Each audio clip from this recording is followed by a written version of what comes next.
கிறிஸ்துவுக்குள் பிரியமான hope TV நேயர்களுக்கு இனிய வாழ்த்துக்களை தெரிவித்துக் கொள்கிறேன். மீண்டுமாக 28 மூல உபதேசங்கள் நிகழ்ச்சியின் வழியாக உங்களை சந்திப்பதில் மிகுந்த சந்தோஷம்.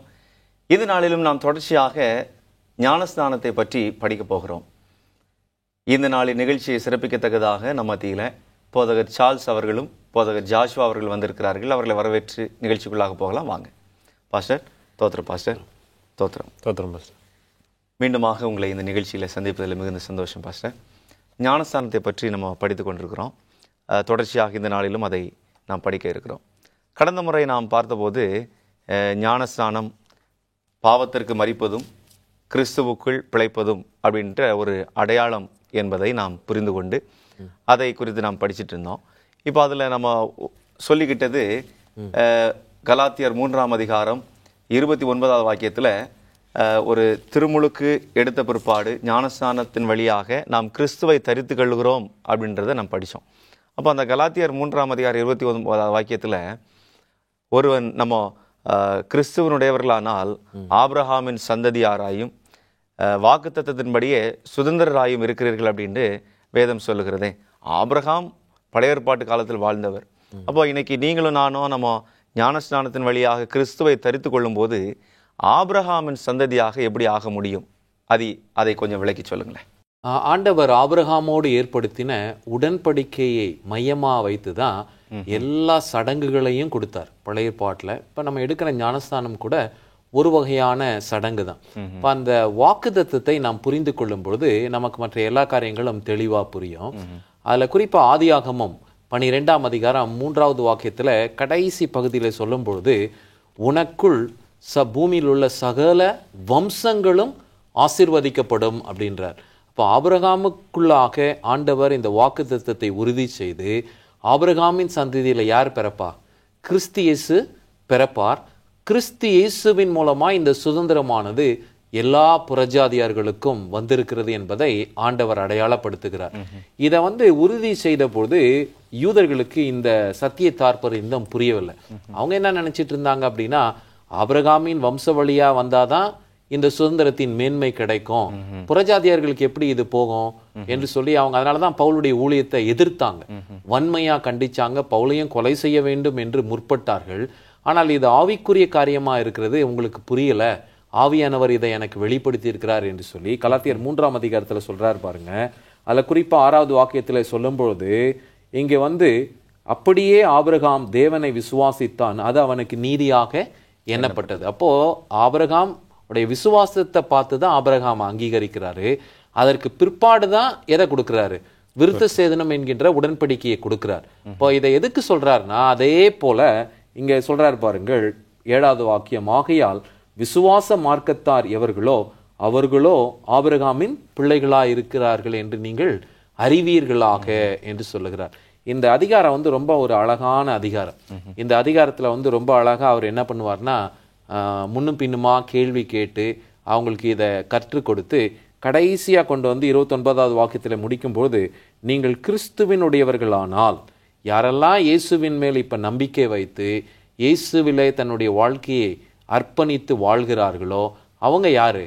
ஆபிரகாமின் பிள்ளைகள். ஏன் அப்படின்னா, ஆபிரகாமும் இப்படிதான் அதரிசனமான தேவன் மேல் நம்பிக்கை வைத்து கீழ்ப்படிந்து தன்னை அர்ப்பணித்து புதிதாக்குதலை அவர் ருசித்தார்.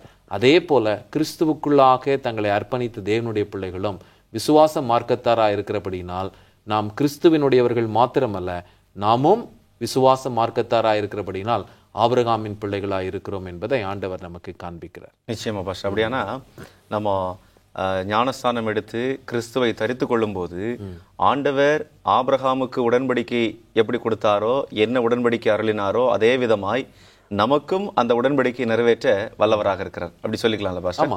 நிச்சயமாக. பாஸ்டர் ஜாஷ்வா, இப்போ ஞானஸ்நானத்திற்கும் கிறிஸ்துவுக்காக ஒரு மனுஷன் செய்கிற சேவைக்கும் உரிய தொடர்பு என்ன?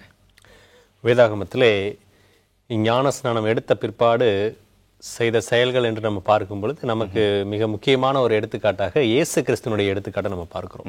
இயேசு கிறிஸ்து இந்த பூமியிலே மனிதராக வந்த பொழுது அவர் ஒரு குறிப்பிட்ட காலம் நிறைவேறும் மட்டுமாக காத்திருந்தார். யோவான் ஸ்நானனால் வனாந்தரத்திலே அவருக்கான வழி ஆயத்தம் செய்யப்பட்டு ஞான ஸ்நானம் கொடுக்கப்படும் பொழுது இவரும் இயேசு கிறிஸ்துவும் சென்று எல்லா விதமான நீதியையும் நாம் செய்ய வேண்டியது அவசியமாக இருக்கிறது என்று ஞானஸ்நானம் எடுக்கிறார். இந்த ஞானஸ்நானம் என்பது தேவனுக்காக நாம் செய்கிற ஊழியத்தில் மிக முக்கியமான பங்கு வகிக்கிறது என்பதை இயேசு கிறிஸ்து வெளிப்படுத்துகிறார். அவர் தன்னுடைய ஊழியத்தை துவங்குவதற்கு ஞானஸ்நானத்தை ஆண்டவரால் அபிஷேகம் பண்ணக்கூடிய அந்த அனுபவத்தை நமக்கு முன்மாதிரியாக வைத்திருக்கிறார். வேதம் சொல்லுகிறது மத்தேயு 3ஆம் அதிகாரத்தில் 16, இயேசு ஞானஸ்நானம் பெற்று ஜலத்திலிருந்து கரையேறிட உடனே இதோ வானம் அவருக்கு திறக்கப்பட்டது, தேவாவி புறாவை போல் இறங்கி தம்மேல் வருகிறதை கண்டார். இதன் தொடர்ச்சியாக நம்ம வாசிக்கும் பொழுது ஆண்டவர் அதன் பிற்பாடு உபவாசம் இருக்கிறார், தன்னுடைய ஊழியத்தை துவங்குகிறார் என்று நம்ம பார்க்கிறோம். சில வேளையிலே நம்முடைய மனதில் நாம் கேள்வி எழுப்பலாம், இயேசு கிறிஸ்து அப்படி செய்தார், மற்றவர்கள் என்ன செய்தார்கள் அப்படின்னு சொல்லும் பொழுது ஊழியத்திலே இன்னொரு மிக சிறந்த எடுத்துக்காட்டாக அப்போஸ்தலனாகிய பவுலுடைய எடுத்துக்காட்டை நாம் வாசிக்க முடியும். அப்போஸ்தலர் 9ஆம் அதிகாரத்தில் 18வது வசனத்தை நான் வாசிக்கிறேன். 9ஆம் அதிகாரம் முழுவதும் நமக்கு தெரியும் சவுல் ஆண்டவரை சந்திக்கிற அந்த அனுபவம். அதன் பிறகு 18வது வசனத்தை வாசிக்கும் பொழுது உடனே அவன் கண்களிலிருந்து மீன் செதில்கள் போன்றவைகள் விழுந்தது, அவன் பார்வையடைந்து எழுந்திருந்து ஞானஸ்நானம் பெற்றான். அவர் ஞானஸ்நானம் பெற்ற அனுபவத்தை வேதம் சொல்கிறது. ஞானஸ்நானம் பெற்ற பிறகு பின்பு அவன் போஜனம் பண்ணி பலப்பட்டான். சவுல் தமஸ்குவில் உள்ள சீஷருடனே சில நாள் இருந்து தாமதமின்றி கிறிஸ்து தேவனுடைய குமாரன் என்று ஆலயங்களிலே பிரசங்கித்தார். ஞானஸ்நானம் என்பது கிறிஸ்துவனுடைய ஊழியத்தை செய்வதற்கான ஒரு துவக்கமாக இருக்க வேண்டும். அவருடைய ஊழியத்தை செய்வதற்கு, அந்த சேவையை துவங்குவதற்கான ஒரு ஆரம்ப புள்ளியாக இருக்க வேண்டும். ஞானஸ்நானம் யாரெல்லாம் எடுக்கிறாங்களோ அவங்க எல்லாம் கிறிஸ்துவுக்காக ஊழியம் செய்வது கட்டாயமான ஒன்று. இது எல்லார் மேலும் விழுந்த கடமை என்பதை இந்த 2 ஞானஸ்நான அனுபவத்தின் மூலமாக நாம் பார்க்க முடியும். நிச்சயமா பாஷா. அப்படியானா ஒரு மனுஷனுடைய பழைய வாழ்க்கை அப்படியே போகுது, புதிய கிறிஸ்துவுக்குள்ளான வாழ்க்கை ஒன்று பிறக்கிறது. ஆனால் அதோடு முடிவடையவில்லை, கிறிஸ்துவுக்கான சேவை அங்கு துவங்குகிறதை நாம் பார்க்க முடியும். தொடர்ந்து பேசுவோம் பாஷா ஒரு சிறிய இடைவேளைக்கு பிறகு. நேயர்களே, ஒரு சிறிய இடைவேளைக்கு பிறகு மீண்டுமாக நிகழ்ச்சி தொடர இருக்கிறது, காத்திருங்க.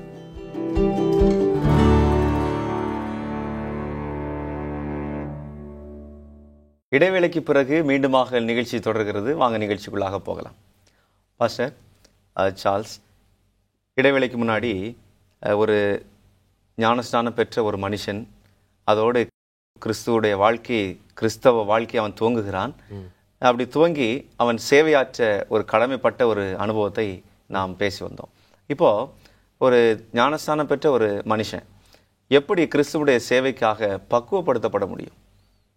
இது வந்து இருள் நிறைந்த ஒரு உலகம், அல்லது பாவத்திலே அமிழ்ந்து கொண்டிருக்கும் உலகம். தேவனுடைய ஆக்கினை தீர்ப்பு இந்த உலகத்தின் மேல் இருக்கிறது என்று பார்க்கிறோம். இப்படிப்பட்ட உலகத்தில் ஆண்டவர் அவருடைய பிள்ளைகளை பிரகாசிக்க பண்ணுகிறார்.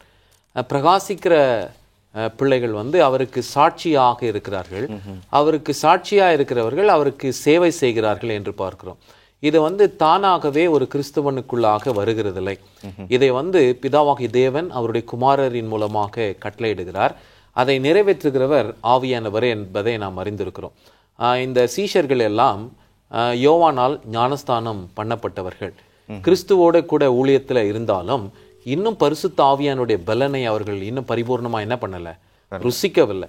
அதனாலதான் அப்போஸ்தலர்ல இங்க 1ஆம் அதிகாரம் 5வது வாக்கியத்துல சொல்லும்போது, ஆகையால் நீங்கள் எருசலேமை விட்டு போகாமலும் என்னிடத்திலே கேள்விப்பட்ட பிதாவின் வாக்குத்தத்தம் நிறைவேற காத்திருங்கள் என்று கட்டளையிட்டார் என்று பார்க்கிறோம். என்ன இந்த வாக்குத்தத்தம்? இந்த வாக்குத்தத்தம் வேறு ஒன்றுமில்லை, ஆவியானவர் உங்கள் மேல் வரும்பொழுது நீங்கள் பலன் அடைவீர்கள். உன்னதத்திலிருந்து வரும் அந்த பலனை பெற்றுக்கொள்ளும் பொழுது நீங்கள் எனக்கு சாட்சியா இருப்பீங்க. பிராக்டிக்கலா பேசுவோமே, இதுக்கு முன்னாடி வந்து சீஷர்கள் பயந்து ஒளிஞ்சுக்கிட்டே இருந்தாங்க. சின்ன சின்ன விஷயத்துக்கெல்லாம் பயந்து நடுங்கினாங்க. தங்களுடைய உயிரை பற்றிய பயம் அவங்களுக்கு இருந்துச்சு. ஆனா எப்போ அந்த பெந்தகோஸ்தே என்னும் நாள் வந்து அவர்கள் அதற்கு முன்பாகவே ஒரு 10 நாட்கள் ஜெபித்து ஆண்டவர்கிட்ட தங்களை அர்ப்பணித்தாங்களோ, மன ரீதியாகவும் உள்ள ரீதியாகவும் சரீர ரீதியாகவும் தேவன் அவர்களை ஆயத்தம் பண்ணி அவர்கள் மேல் ஆவியானவரை பொழிந்தருளினார் என்று பார்க்கிறோம். அப்போ பரிசுத்த ஆவியானவர் வரும்பொழுதுதான் நாம இந்த சேவையை செய்ய முடியும், அவருக்கு நம்ம சாட்சியா இருக்க முடியும். எல்லாரும் ஆச்சரியப்படுறாங்க, இவங்களுக்கு எப்படி இந்த தைரியம் வந்துச்சு? இவங்கெல்லாம் அப்படி பயந்துட்டு இருந்தாங்களே, படிக்காதவர்களாச்சே, இவ்வளவு ஞானமா பேசுறாங்களே. ஆண்டவர் ஏற்கனவே சொன்னார், அந்த வேளையிலும் அந்த சமயத்திலும் பேசத்தக்கதான வார்த்தையை உங்களுக்கு யார் கொடுப்பா? ஆவியானவர் கொடுப்பார் என்கின்ற ஒரு வாக்குத்தத்தத்தை கொடுத்திருந்தார்.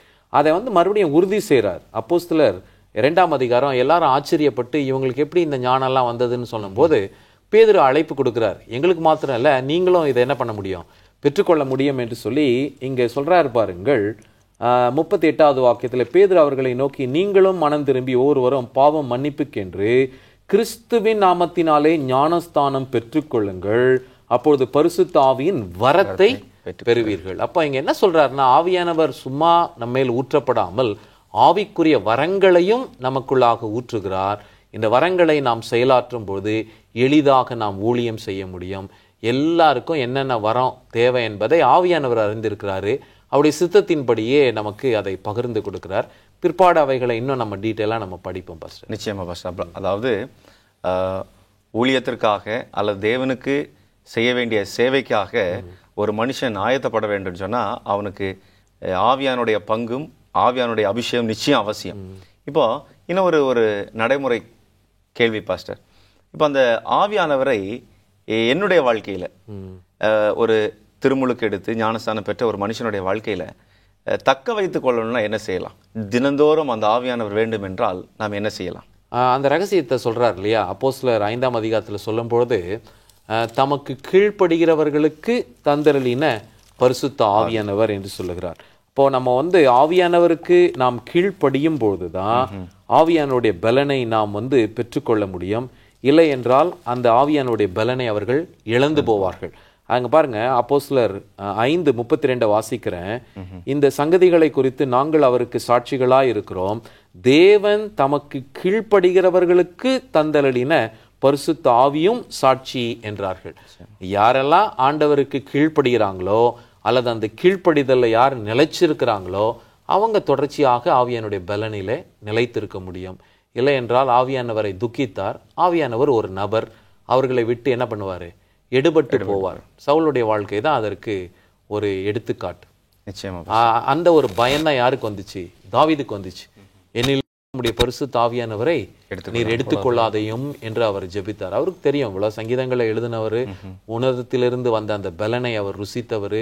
தூய்மையான இருதயம் வேணும், சுத்தமான ஒரு வாழ்க்கை வேணும் அப்படின்னா ஆவியானுடைய பலன் இல்லாமல் முடியாது என்பதை அந்த மனிதன் உணர்ந்தார். அவர் கேட்டுக்கொண்ட பிரகாரமே ஆவியானவரை அவருக்குள்ளாக பிதாவாகிய தேவன் நிலைப்படுத்தினார் என்று பார்க்கிறோம். அருமையா சொன்னீங்க பாஸ்டர். அதாவது நாம் சேவை செய்ய வேண்டுமானால் ஆவியானவர் நிச்சயமாக நமக்கு அவசியம். அவரே நம்மை ஆயத்தப்படுத்த முடியும். ஆனால் அந்த ஆவியானவரை நம்ம தினந்தோறும் நம்ம வச்சுக்கணும் அப்படின்னா, ருசிக்கணும்னா நாம் கீழ்ப்பிடுதல் உள்ளவர்களா இருக்க வேண்டும். அதாவது பழைய விட்டு வந்த பாவத்தை மீண்டும் செய்யாம கிறிஸ்துவுக்குள்ளாக நாம் புதுப்பிக்கப்பட வேண்டும். அப்படி புதுப்பிக்கும் போது தினந்தோறும் தேவனுக்கு சேவையாற்றுகிற பிள்ளைங்களா இருக்கலாம். ஒருவேளை ஆவியானவர் போயிட்டா நம்ம சேவை நிச்சயமா செய்ய முடியாது. இல்ல, அந்த சேவையை பார்க்கும் போதே தெரிஞ்சிடும். முன்னாடி இருந்த மாதிரி அவங்களுடைய அந்த இது இல்லையே, வல்லமை இல்லையே, பவர் இல்லையே. நம்மள நிறைய பேரை சொல்றோம் இல்லையா. அப்போ அவங்களுடைய அந்தரங்க வாழ்க்கையை ஆராய்ந்து பார்க்கும்போது ஏதோ ஒரு பாவத்தில் அவங்க அகப்பட்டு இருப்பாங்க. ஒருவேளை மறுபடியும் அவங்க மனம் திரும்பி வருவார்கள் என்றால் ஆவியானுடைய பலனை பெற்றுக்கொள்ள முடியும். ஆனால் அவரை துக்கித்து அப்படியே இருக்கிறவங்களுக்கு ஆண்டவர் பலனை ஊற்ற மாட்டார். நம்ம மறுபடியும் பாத்திரத்தை தூய்மையாக்கி ஆண்டவர்கிட்ட ஒப்பு கொடுக்கும் பொழுதுதான் அந்த பாத்திரத்தை ஆண்டவர் நிரப்புவார். அருமையா பேசுனீங்க பாஸ்டர், அருமையான பதில். நிச்சயமாக இது நேயர்களுக்கு ஆசீர்வாதமான ஒன்றாக இருந்திருக்கும். பாஸ்டர் ஜாஷ்வா, உங்களுக்குரிய கேள்வி. ஒரு திருமுழுக்கு பெற்ற ஒரு மனுஷனுக்கும் ஒரு சபைக்கும் உள்ள உறவு என்ன? வேதத்திலே நம்ம பார்க்கும் பொழுது ஒரு நபர் ஞானஸ்நானத்தின் மூலமாகவே சபையினுடைய அங்கத்தினராக ஆகிறார் என்று நாம் பார்க்கிறோம். 1 கொரிந்தியர் 12ஆம் அதிகாரத்தில் வாசிக்கும் பொழுது இங்கு ஆவியின் வரங்களை குறித்து நாம் வாசிப்போம். அதில் குறிப்பாக ஒரு வசனத்தை வாசிக்கும் பொழுது இங்கு சரீரத்தை குறித்து நாம் படிப்போம். சரீரம் என்பது தேவனுடைய சபையையும் சரீரத்திற்கு தலையாக கிறிஸ்து இருப்பதையும் நாம் வேதத்தின் மூலமாக அறிந்திருக்கிறோம். இங்கு சரீரத்தை குறித்து பேசும் பொழுது 13வது வசனம் சொல்கிறது, நாம் யூதராயினும் கிரேக்கராயினும் அடிமைகளாயினும் சுயாதீனராயினும் எல்லாரும் ஒரே ஆவியினாலே ஒரே சரீரத்திற்குள்ளாக ஞானஸ்நானம் பண்ணப்பட்டு எல்லாரும் ஒரே ஆவிக்குள்ளாகவே தாகம் தீர்க்கப்பட்டோம். அப்ப நாம் ஞானஸ்நானத்தின் மூலமாகவே சரீரத்தின் அங்கத்தினராக மாறுகிறோம் என்று இந்த வேதவசனம் ரொம்ப அழகா சொல்லுகிறது. இதே நம்ம அப்போஸ்தலர் நடபடிகள் புஸ்தகத்தில் வாசிக்கும் பொழுது இங்கு 2ஆம் அதிகாரத்தில் பெந்தேகோஸ்தே நாளின் அனுபவத்தை நம்ம பார்க்க முடியும். இங்கும் எப்படி சபையின் அங்கத்தினர்களாக சேர்கிறார்கள் என்றால் ஞானஸ்நானத்தின் மூலமாகவே சேர்கிறார்கள். 41வது வசனம் சொல்கிறது, அவனுடைய வார்த்தையை சந்தோஷமா ஏற்றுக்கொண்டவர்கள் ஞான ஸ்நானம் பெற்றார்கள். அன்றைய தினம் ஏறக்குறைய 3000 பேர் சேர்த்து கொள்ளப்பட்டார்கள். ஞான ஸ்நானம் பெற்றவர்களே சபையில் சேர்த்து கொள்ளப்பட்டவர்களாக இருக்கிறார்கள். அப்போ வேதம் ரொம்ப தெளிவாக சொல்கிறது, ஞான ஸ்நானம் சபை இரண்டிற்கும் உள்ள தொடர்பு என்னவென்றால், ஒரு நபர் தேவனை பற்றிய அந்த விசுவாசத்தை அறிக்கை செய்யும் வண்ணமாக எடுக்கிற அந்த ஞான ஸ்நானத்தின் மூலமாகவே சபையின் அங்கத்தினராக சேர்க்கப்படுகிறார். அதே வசனத்தில் 47வது வசனத்தை வாசிக்கும் பொழுது அப்போஸ்தலர் 2ஆம் அதிகாரத்தில், தேவனை துதித்து ஜனங்கள் எல்லாரிடத்திலும் தயவு பெற்றிருந்தார்கள். ரட்சிக்கப்படுகிறவர்களை கர்த்தர் அனுதினமும் சபையிலே சேர்த்து கொண்டு வந்தார். இந்த சேர்த்து கொண்டு என்கிற அனுபவத்தை பார்க்கும் பொழுதே அங்கு ஞானஸ்நானம் இன்றியமையாத ஒன்றாக இருக்கும். எனவே ஒரு நபருடைய ஞானஸ்நானத்திற்கும் சபைக்கு என்ன தொடர்பு என்றால், அந்த நபருடைய ஞானஸ்நானமே அவரை சபையின் அங்கத்தினராக, சரீரத்தின் அவயவமாக மாற்றுகிறது. நிச்சயமா தொடர்ந்து பேசுவோம் பாஸ்டர், ஒரு சிறிய இடைவேளைக்கு பிறகு. நேயர்களே, ஒரு சிறிய இடைவேளைக்கு பிறகு மீண்டுமாக நிகழ்ச்சி தொடர இருக்கிறது, காத்திருங்க.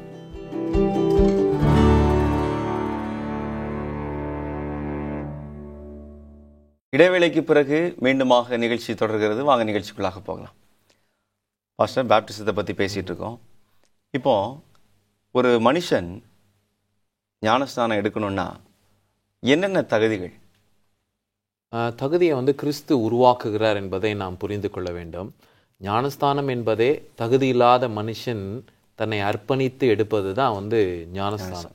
அப்போ ஃபஸ்ட்டு குவாலிஃபிகேஷன் என்ன அப்படின்னா, அதை அழகாக சொல்கிறார் ஆண்டவர். யோவானால் ஞானஸ்தானம் பண்ணப்பட்டவர்கள் தங்களுடைய பாவத்தை அறிக்கை செய்தார்கள்.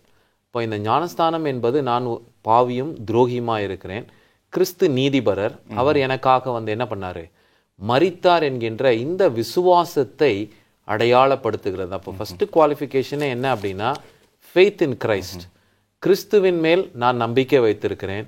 அந்த நம்பிக்கை என்ன அப்படின்னா, கிறிஸ்து நீதிபரராக இருக்கிறார். அவர் ஞானஸ்தானம் எடுக்க வேண்டிய அவசியமே இல்லை. ஆனால் அவர் ஏன் ஞானஸ்தானம் எடுத்தார் அப்படின்னா, நமக்கு ஒரு முன் அடையாளமாக அவர் எல்லா நீதிகளையும் நாம் நிறைவேற்றுகிறது ஏற்றதாக இருக்கிறது. ஏன்னா ஞானஸ்தானம் கொடுத்து கொண்டிருந்த யோவான் ஸ்தானகனே சொல்றாரு, உம்மாலே நான் ஞானஸ்தானம் எடுக்க இருக்கிற, நீங்க எப்படி என் கையில அப்படின்னு சொல்லும் போது ஆண்டவர் சொல்றாரு, எல்லா நீதிகளையும் நாம் நிறைவேற்றுகிறது ஏற்றதாக இருக்கிறது. அப்போ நாம் செய்ய வேண்டிய ஒரு முன் அடையாளத்தை தான் கிறிஸ்து நிறைவேற்றி இருக்கிறார். அப்போ விசுவாசிக்கிற எந்த ஒரு மனுஷனும் தன்னை அர்ப்பணித்து ஆண்டவருக்குள்ளாக ஞானஸ்தானம் எடுக்க வேண்டும். அதை தான் மார்க் 16:16 நாம் வாசிக்கிறோம். விசுவாசம் உள்ளவனாகி ஞானஸ்தானம் பெறுகிறவன் ரட்சிக்கப்படுவான், விசுவாசியாதவனோ ஆக்கினைக்குள்ளாக தீர்க்கப்படுவான். அப்போ ஃபர்ஸ்ட் குவாலிஃபிகேஷன் என்னன்னா, ஃபெய்த் இன் கிரைஸ்ட். கிறிஸ்துவின் மேல் உள்ள அந்த விசுவாசம் தான் நம்மளை ஞானஸ்தானத்துக்கு தகுதிப்படுத்துது. நிச்சயமா பாஸ்டர். இன்னொரு இணை கேள்வி, அந்த விசுவாசம் என்பது கிறிஸ்துவின் மேல விசுவாசம், அப்படி கிறிஸ்துவனிடத்துல என்ன விசுவாசிக்க வேண்டும்? அவர் பிதாவாகிய தேவனால் அனுப்பப்பட்ட ஆட்டுக்குட்டியானவர் என்பதை விசுவாசிக்க வேண்டும். அவரே இந்த உலகத்தின் சிருஷ்டி கர்த்தர் என்பதை விசுவாசிக்க வேண்டும். தேவன் இறங்கி எனக்காக மரித்தார் என்பதை நாம் விசுவாசிக்க வேண்டும். இதை ரொம்ப அழகா சீஷர்கள் கற்றுக் கொடுத்தார்கள். ஏன் அப்படின்னா, ஏசாயா 53ஆம் அதிகாரத்தை அந்த அரண்மனையில் வேலை செஞ்ச அந்த அன்னகர் வாசிச்சுக்கிட்டு வரான். வாசிச்சு கொண்டு வரும்போது, இதனுடைய அர்த்தம் உனக்கு புரியுதா தெரியுதா என்று கேட்டதும், ஒருவன் எனக்கு விளக்கி சொல்லாவிட்டால் எப்படி எனக்கு தெரியும் என்று சொல்லுகிறார். அப்போ இது யாரை குறித்தது அப்படின்னா, இது மேசியாவை பற்றியது. மேசியா நமக்காக சங்கரிக்கப்படுவார் என்பதுதான் அந்த ஒரு மேன்மையான சத்தியமாக இருக்கிறது. அவங்க யூதர்கள் அதை விசுவாசிக்கல. யூதர்கள் என்ன நினைச்சாங்க அப்படின்னா, மேசியாவா அவர் எங்களை வெறும் ஆளுகை செய்வாரு, அவர் எங்களுக்கு வெறும் ராஜா தான் அப்படின்னு நம்பினாங்க. ஆனா ப்ராஃபஸியில 2 வகையான ப்ராஃபஸி கொடுக்கப்பட்டது. ஒன்று, அவர் ஆட்டுக்குட்டியானவராக அடிக்கப்பட வேண்டும். இரண்டாவதாக தான் யூதாவின் பாலசிங்கமாக அவர் வெளிப்படுவார். ஆனா அவங்க 2வது கொடுக்கப்பட்ட தீர்க்க தரிசனத்தை பிடிச்சிக்கிட்டு முதலாவதாக கொடுத்ததை விட்டுட்டாங்க. அவர் ரத்தம் நமக்காக சிந்த வேண்டும், அவருடைய ரத்தம் சிந்துதல் மூலமாய் நமக்கு பாவ மன்னிப்பு உண்டு என்பதை அடையாளப்படுத்துகிறது தான் என்னது, இந்த பேப்டிசம். அதனால தான் யூதர்களுக்கும் இப்போ இந்த சுவிசேஷம் பிரசங்கிக்கப்படுது. இன்னும் நிறைய யூதர்கள் ஒரு பங்கு கடினமாகவே இருக்கிறாங்க. ஆனால் ஒரு சிலர் ஏற்றுக்கொண்டு கிறிஸ்துவுக்கு தங்களை அர்ப்பணித்து ஞானம் முழுக்கு எடுத்துக்கொள்ளுகிறவர்களும் ஏராளமான பேர் இன்றைக்கு உண்டு என்பதை பார்க்கிறோம். இஸ்லாமியர்களும் இதை ஏற்றுக்கொண்டு கிறிஸ்துவுக்குள்ளாக ஞானஸ்தானம் எடுக்கிறார்கள். நிச்சயமா பாஸ்டர் இப்போ அந்த இயேசு கிறிஸ்துவை இரட்சகராக விசுவாசிக்க வேண்டும், மீட்பராக விசுவாசிக்க வேண்டும், பிதாவாகிய தேவனால் அனுப்பப்பட்டவராக விசுவாசிக்க வேண்டும். அப்படி விசுவாசித்து தங்களுடைய பாவத்தை அறிக்கை செய்து கிறிஸ்துவை நோக்கி போகிறார்கள். இப்போ அந்த விசுவாசத்தை நாம் அளவிட முடியுமா? விசுவாசத்தை அஃப்கோர்ஸ் தேவன் அளக்கிறார்.